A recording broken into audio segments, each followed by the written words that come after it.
क्या आपने कभी सोचा है कि इंसान की असली पहचान ये नहीं होती कि वो कितना बड़ा बन गया, कितना पैसा कमा लिया या कितनी ऊंचाइयों तक पहुंच गया। उसकी असली पहचान तो तब होती है जब वो ये समझ पाए कि उसे कहां जाना चाहिए और कहां नहीं। जीवन का हर कदम, हर जगह, हर उपस्थिति आपके चरित्र की गवाही देती है। और अगर आप सच में चाणक्य की नीति को अपने जीवन में उतारना चाहते हैं तो आज की ये बातें आपकी सोच बदल देंगी। आचार्य चाणक्य ने कहा था, मनुष्य को यह जानना चाहिए कि जीवन में कौन सी जगहें ऐसी हैं जहां ना जाना ही बेहतर है और कौन सी जगहें ऐसी हैं जहां बिना निमंत्रण भी पहुंचना उसका धर्म और कर्तव्य है।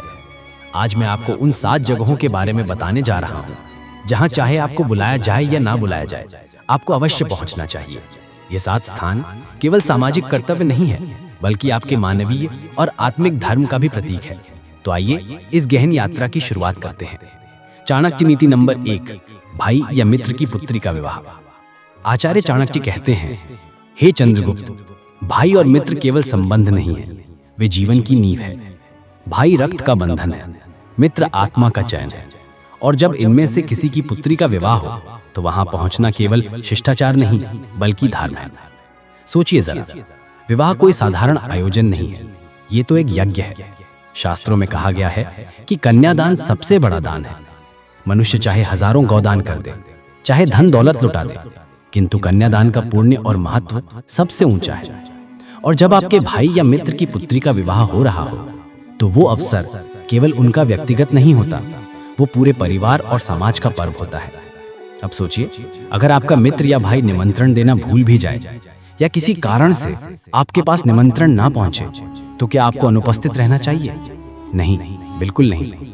जब आप बिना बुलाए भी वहां पहुंचते हैं तो ये संदेश जाता है कि आपके रिश्ते केवल शब्दों में नहीं बल्कि कर्मों में जीवित है। आपकी उपस्थिति उस परिवार के लिए बल बन जाती है। एक उदाहरण लीजिए। मान लीजिए किसी कारण से आपका और आपके पुराने मित्र का संवाद बंद हो गया हो, सालों से कोई बात ना हुई हो, लेकिन उसके घर में पुत्री का विवाह हो रहा है। उस समय अगर आप ये सोचें कि निमंत्रण नहीं आया तो मैं क्यों जाऊं, तो ये सोच रिश्तों की डोर को तोड़ देगी। लेकिन अगर आप सारे मतभेद भूलकर बिना निमंत्रण भी पहुंच जाए तो यकीन मानिए उस एक कदम से पुराने घाव भर जाते हैं। आपके मित्र की आंखों में आपके लिए वही पुराना विश्वास लौट आता है। यही है रिश्तों को जोड़ने का असली मंत्र। चाणक्य ने कहा, जो व्यक्ति अपनों के सुख दुख में सम्मिलित नहीं होता वो कभी सच्चा सम्मान नहीं पा सकता। और विवाह तो सुख का सबसे बड़ा अवसर है। ये स्नेह और विश्वास का प्रतीक है, ये सामाजिक एकता का संदेश है और ये धर्म और पुण्य का अवसर है। जब आप वहां पहुंचते हैं तो लोग ये देखते हैं कि कौन व्यक्ति निस्वार्थ भाव से दूसरों के साथ खड़ा है, और ये छवि आपके पूरे जीवन का मूल्य बढ़ा देती है। हे चंद्रगुप्त, याद रखना, वरमाला के समय, कन्यादान के समय और विदाई के उस भावुक क्षण पर परिवार की आंखें अपनों को खोजती हैं, और अगर उन्हें भीड़ में आपका चेहरा दिखे तो उनके हृदय को सुकून मिलता है। ये उपस्थिति आपके रिश्तों को जीवन भर के लिए मजबूत कर देती है।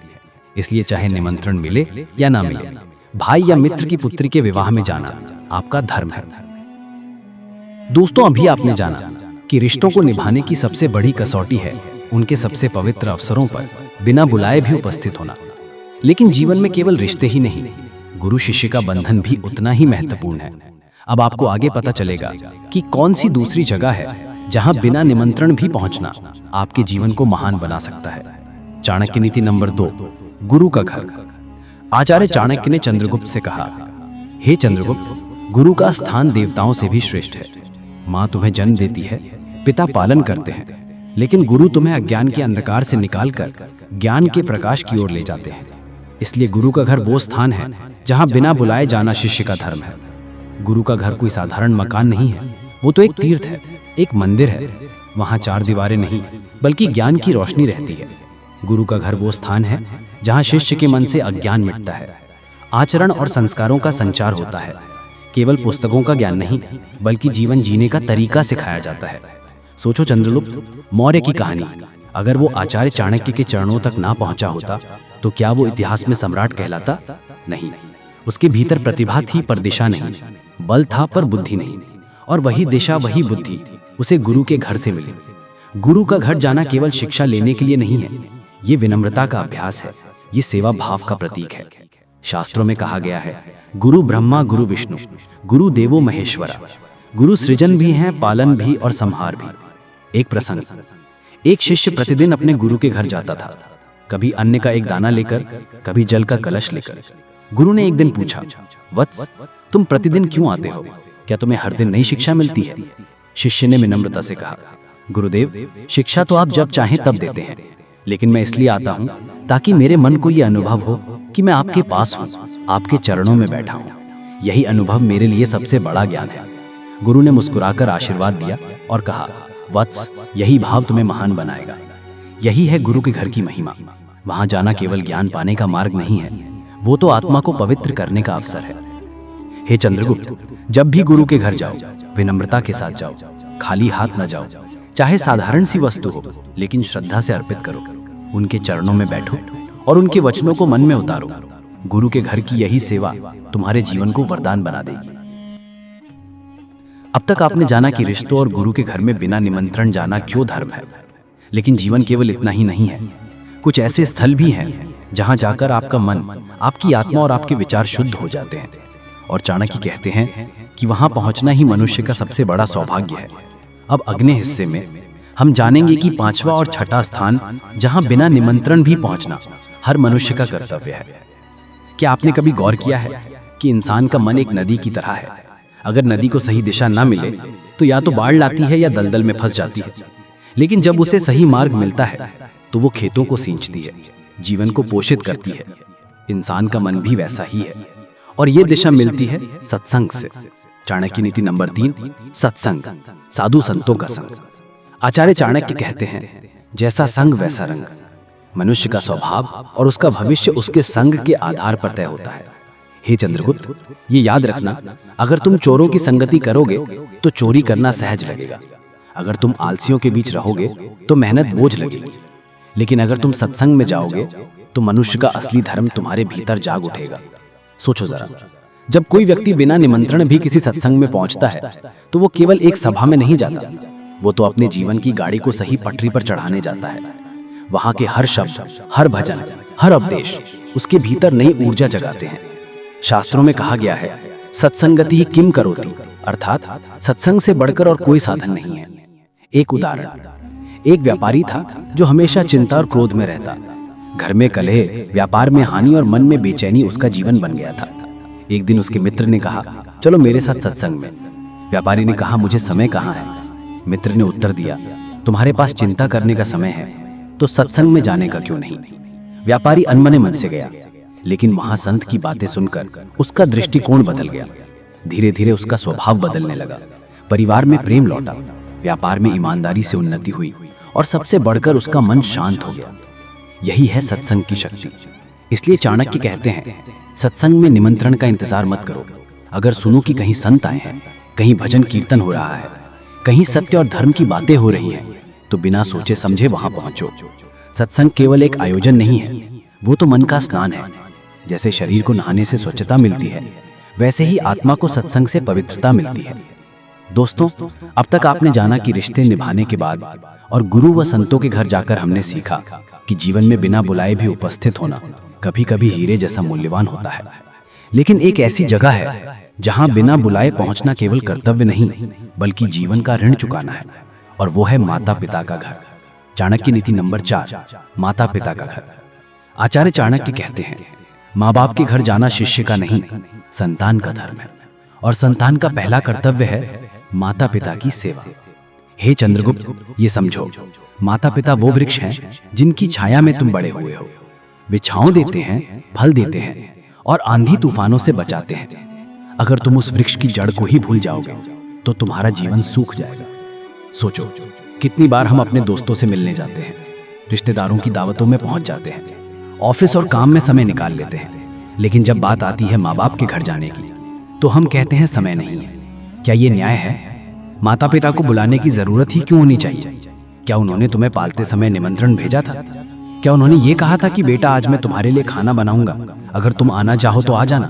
नहीं, उन्होंने तो बिना कहे ही अपना जीवन न्योछावर कर दिया। एक सच्चा प्रसंग, एक युवक नौकरी के कारण शहर में रहता था। महीनों बीत जाते लेकिन वो गांव में माँ बाप से मिलने नहीं जाता। एक दिन पिता ने उसे चिट्ठी लिखी, बेटा, हमें बुलाओ मत, हमें हमारे बेटे के बुलावे की जरूरत नहीं। तुम आओगे तो घर आंगन रस उठेगा, अगर नहीं आओगे तो ये आंगन सूना ही रहेगा। युवक ने चिट्ठी पढ़ी और आंसू बहने लगे। उसी क्षण उसने तय किया कि अब माँ बाप के घर जाने के लिए कभी निमंत्रण का इंतजार नहीं करेगा। माता पिता का घर वो जगह है जहां आपकी हर थकान मिट जाती है। उनके आशीर्वाद से जीवन की राह आसान हो जाती है। चाणक्य कहते हैं, जो संतान माता पिता की सेवा नहीं करती उसका जीवन कभी सुखी नहीं हो सकता। इसीलिए चाहे आप कहीं भी हो, समय निकालकर माता पिता के पास जाएं। चाहे वो आपको ना बुलाएं, आपको खुद जाना चाहिए। वहां बैठकर उनसे बातें करो, उनके चरण छुओ और ये मत सोचो कि आप उन्हें कुछ देकर उपकार कर रहे हो। सच ये है कि उनका आशीर्वाद ही सबसे बड़ा धन है। अब तक आपने जाना कि भाई मित्र की पुत्री का विवाह, गुरु का घर, सत्संग और माता पिता का घर, ये वो स्थान है जहां बिना बुलाए भी जाना चाहिए। कि कौन सच में आपका है और कौन केवल नाम का साथी था। आचार्य चाणक्य ने कहा है, मनुष्य का असली धर्म ये नहीं है कि वो केवल उत्सवों में शामिल हो। उसका असली धर्म है जब कोई दुखी हो, पीड़ित हो, असहाय हो, तब बिना बुलाए उसके पास पहुंचना। चाणक्य नीति नंबर 5, बीमार व्यक्ति का घर। हे चंद्रगुप्त, सुनो, बीमारी केवल शरीर की पीड़ा नहीं होती, बीमारी मन को भी तोड़ देती है। बीमारी इंसान को अकेला कर देती है और बीमार व्यक्ति के लिए सबसे बड़ी दवा है उसका अपना आकर उसका हाल पूछना। सोचो, जब कोई व्यक्ति बीमार पड़ता है तो वो सबसे पहले किसका इंतजार करता है? डॉक्टर की दवा का नहीं, वो इंतजार करता है अपने लोगों का, अपने मित्रों का, अपने प्रियजनों का। उसके मन में ये इच्छा रहती है कि कोई आए, मेरा हाल पूछे, मेरा हाथ थामे और कहे, मैं तुम्हारे साथ हूं। अगर आप ये सोचकर नहीं जाते कि निमंत्रण नहीं मिला, बुलावा नहीं आया, तो आप बहुत बड़ा अवसर खो देते हैं। क्योंकि बीमार व्यक्ति को निमंत्रण भेजने की ताकत ही कहाँ होती है। एक सच्चा प्रसंग, एक वृद्धा अकेली रहती थी, गंभीर बीमारी में बिस्तर से उठ भी नहीं पाती थी। उसका बेटा परदेश में था। पड़ोस के लोग अपने अपने कामों में व्यस्त थे। कई रिश्तेदारों ने सोचा वो बुलाएगी तो जाएंगे, लेकिन उसने बुलाया ही नहीं, क्योंकि बीमार इंसान बुलावा नहीं भेजता, उसके आंसू ही उसका बुलावा होते हैं। फिर एक दिन उसका एक पुराना मित्र अचानक बिना बुलाए उससे मिलने आ गया। वो वृद्धा रो पड़ी और बोली, तुम्हें बुलाने की ताकत नहीं थी मेरे पास, पर तुम्हारा आना मेरे लिए औषधि से भी बढ़कर है। यही है रिश्तों का धर्म। बीमार के पास बिना बुलाए जाना केवल औपचारिकता नहीं है, ये तो मानवीयता का सबसे बड़ा प्रमाण है। जो सीखते नहीं वही वक्त के सामने दास बन जाते हैं। तुम्हारी खामोशी किसी के लिए हथियार बन सकती है, संभाल कर। चाणक्य कहते हैं, जो व्यक्ति बीमार के समय उसके पास नहीं जाता वो जीवन के सबसे बड़े कर्तव्य से मुंह मोड़ता है। इसीलिए हे चंद्रगुप्त, ये याद रखो, अगर सुनो कि कोई बीमार है, चाहे वो मित्र हो, पड़ोसी हो या दूर का संबंधी, तो बिना इंतजार किए उसके पास जाओ। वहां बैठकर उसका हाल पूछो, उसका हाथ पकड़कर कहो, तुम अकेले नहीं हो। यकीन मानो, ये शब्द उसके लिए सबसे बड़ी दवा है। दोस्तों, अभी आपने जाना कि बीमारी के समय किसी के पास बिना बुलाए जाना क्यों जरूरी है। लेकिन चाणक्य की अगली शिक्षा और भी कठोर और भी गहरी है, क्योंकि वहां जाना इंसान को जीवन के सबसे बड़े सत्य से रूबरू कराता है, और वो स्थान है शमशान। चाणक्य नीति नंबर 6, शमशान, अंतिम संस्कार स्थल। आचार्य चाणक्य कहते हैं, शमशान ही वो विद्यालय है जहां मनुष्य जीवन का असली पाठ पढ़ता है। हे चंद्रगुप्त, सुनो, जीवन की सबसे बड़ी विडंबना ये है कि लोग जन्मदिन पर तो पहुंचते हैं, पार्टी में शामिल होते हैं, शादी ब्याह में सज धज कराते हैं, लेकिन जब किसी का अंत होता है तो बहाने बनाने लगते हैं। काम बहुत है, समय नहीं है, बुलावा नहीं आया, दूर जाना है। लेकिन सच ये है कि किसी के अंतिम संस्कार में पहुंचना केवल औपचारिकता नहीं है, ये उस व्यक्ति के प्रति सम्मान है, ये उसके परिवार को संबल देना है, और ये खुद को याद दिलाना है कि एक दिन हमें भी इसी मार्ग से गुजरना है। सोचो, जब किसी परिवार का प्रिय सदस्य चला जाता है तब उनका दिल टूटा होता है। उस समय वे चेहरों की भीड़ में अपने अपनों को ढूंढते हैं। अगर उन्हें दिखे कि आप बिना बुलाए भी वहां पहुंचे हैं तो उनका दर्द थोड़ा हल्का हो जाता है। वे समझते हैं कि दुख में अकेले नहीं हैं। एक उदाहरण, एक साधारण किसान की मृत्यु हो गई। परिवार गरीब था, रिश्तेदार कम। लोग सोचते रहे इतने छोटे आदमी के अंतिम संस्कार में क्यों जाएं? लेकिन गांव का एक व्यापारी जो उस किसान का मित्र था, बिना बुलाए पहुंचा। उसकी उपस्थिति ने पूरे गांव को सोचने पर मजबूर कर दिया। परिवार ने रोते हुए कहा, हमारे अपने तो नहीं आए, लेकिन आप आए। आज आपने हमारा दिल जीत लिया। शमशान का दृश्य हर इंसान को बदल देता है।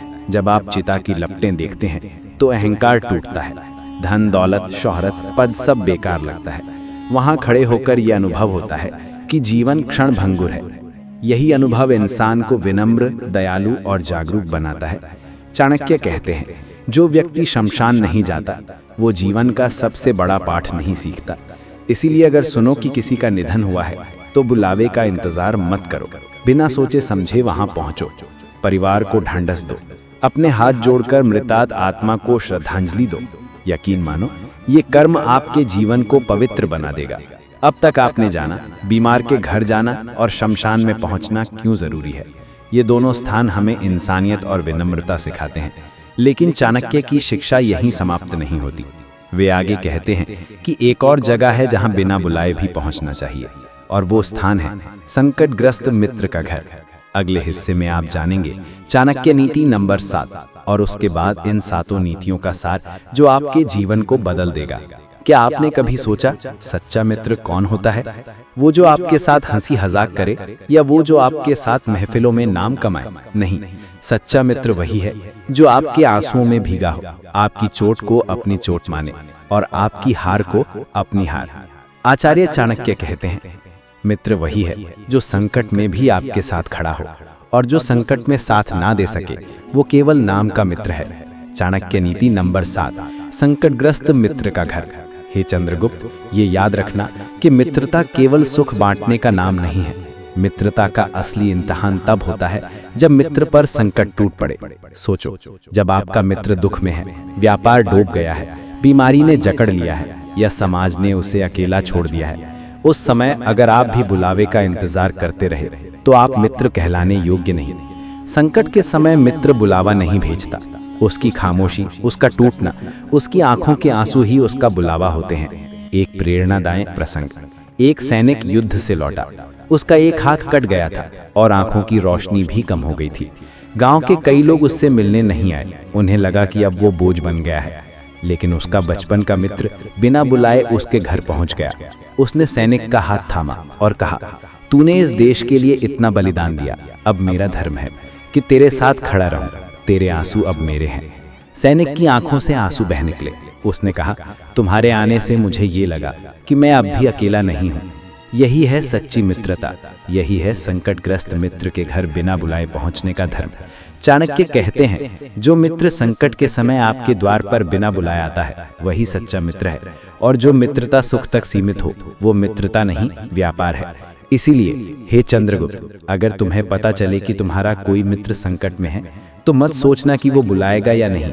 सीधे उसके घर जाओ, उसके कंधे पर हाथ रखो और कहो, मैं हूं तेरे साथ। यकीन मानो, ये शब्द उसके जीवन में नई आशा जगाएंगे। दोस्तों, अब आपने 7 नीतियां जान ली। भाई मित्र की पुत्री का विवाह, गुरु का घर, सत्संग, माता पिता का घर, बीमार का घर, शमशान और संकटग्रस्त मित्र का घर। ये 7 स्थान ऐसे हैं जहां बिना बुलाए पहुंचना न केवल उचित है बल्कि धर्म है, कर्तव्य है और इंसानियत का असली परिचय है। लेकिन अब सवाल ये है, इन 7 नीतियों से जीवन को क्या दिशा मिलती है? कैसे ये नीतियां हमारे रिश्तों को, हमारे मन को और हमारे कर्मों को बदल देती हैं? यही समझना है।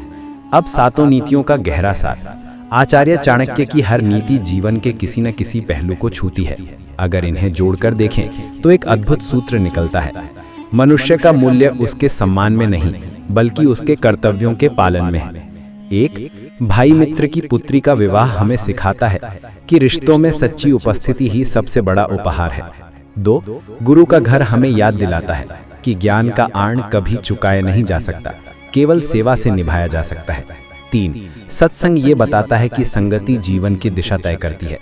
4, माता पिता का घर हमें सिखाता है कि माता पिता का आशीर्वाद सबसे बड़ा धन है। 5, बीमार का घर ये करुणा और संवेदनशीलता का पाठ पढ़ाता है। 6. शमशान हमें मृत्यु का सत्य और जीवन की क्षणभंगुरता का अनुभव कराता है। 7. संकटग्रस्त मित्र का घर, ये वफादारी, साहस और सच्ची मित्रता का असली अर्थ बताता है।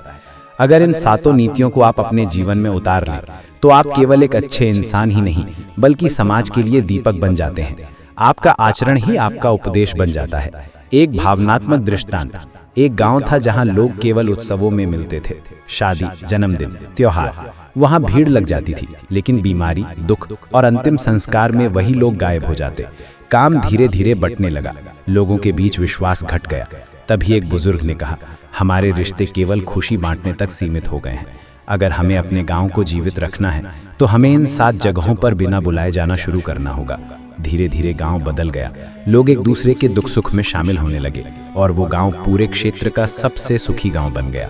तो दोस्तों, आज आपने जाना कि चाणक्य की इन 7 नीतियों में कितना गहरा जीवन सत्य छुपा है।